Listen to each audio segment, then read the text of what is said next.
ମାନେ କିଛି ବୁଝି ହେଉନି। ଆମ ଓଡ଼ିଶା ସରକାର ପଖାଳ ଦିବସରେ 2,32,00,000 ଟଙ୍କା ଆପଣ ଖର୍ଚ୍ଚ କରିଦେଲେ, ମାନେ ପଖାଳ ଖାଇଦେଲେ। କିନ୍ତୁ ଆପଣ ଏଇ ବନ୍ୟା ପୀଡ଼ିତ ଲୋକମାନଙ୍କ ପାଇଁ 1,000 କୋଟି ଟଙ୍କା ସାଙ୍କସନ୍ କଲେ, ଆମେ ଖୁସି ହେଲୁ। କିନ୍ତୁ ଆପଣ କ'ଣ ଦେଉଛନ୍ତି?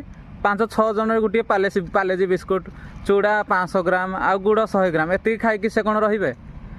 ଆପଣ କେବେ ଏମିତି ଖାଉଛନ୍ତି ଯେତେବେଳେ ଆପଣ ଭୋକ ଉପାସରେ 50-60 ଦିନ ଆପଣ ରହୁଛନ୍ତି? ମାନେ ଏଇଗୁଡ଼ା ସେ ଖାଇକି ରହିବେ? ମୁଁ ତ ଭାବୁଛି ଲୋକଙ୍କ ପାଖକୁ ଠିକ୍ 10 କୋଟି ବି ଠିକ୍ରେ ପହଞ୍ଚୁଥିବ କି ନାହିଁ ଠିକ୍ ନାହିଁ। ଆପଣ ଟିକେ ଆପଣ ଯେଉଁ 1,000 କୋଟି ସାଙ୍କସନ୍ କରିଛନ୍ତି, ଆପଣ ଲୋକମାନଙ୍କ ପାଖକୁ ସେଇ ପଇସା ପହଞ୍ଚୁଛି, ସେଇ ଜିନିଷ ପହଞ୍ଚୁଛି କି ନାହିଁ ଆପଣ କେବେ ଯାଞ୍ଚ କରିଛନ୍ତି? ମୁଁ ତ ଭାବୁଛି ଲାଷ୍ଟରେ ହିସାବ ଦେବେ ଯେ ଆମର ଯେଉଁ ହେଲିକପ୍ଟର ଯାଇଥିଲା ସେଠି 100 କୋଟି ଖର୍ଚ୍ଚ ହୋଇଥିଲା, ସେଠି 100 କୋଟି ତେଲ ପଡ଼ିଥିଲା, ଯେଉଁ ଲୋକମାନେ ଯାଇଥିଲେ ତାଙ୍କର ନିଜର ଖର୍ଚ୍ଚ 100 କୋଟି ହୋଇଯାଇଥିଲା। ଲାଷ୍ଟରେ ଏମିତି ତୁମେ 900 କୋଟି ହିସାବ ଦେଇଦେବ, ଆଉ 100 କୋଟି ଲୋକଙ୍କ ପାଖରେ ପହଞ୍ଚିଥିବ କି ନାହିଁ ସେଟା ବି ଠିକ୍ ନାହିଁ। ମାନେ ଏତେ ମାରିକି ଆପଣମାନେ ଖାଉଛନ୍ତି। ମୁଁ ତ ଭାବୁଛି 1,000 କୋଟି ମାନେ ପ୍ରତ୍ୟେକ ଦିନ ବିରିୟାନୀ ଦେବା କଥା ଲୋକମାନଙ୍କୁ। ଗୋଟେ ଜାଗାରେ ତ ପହଞ୍ଚୁନି ହିଁ ନାହିଁ। କେଉଁ ଜାଗାରେ ବିସ୍କୁଟ୍ ଅବଶ୍ୟ ପହଞ୍ଚୁଛି, କିନ୍ତୁ ଗୋଟେ ଜାଗାରେ ଟୋଟାଲ୍ ପହଞ୍ଚୁନାହିଁ।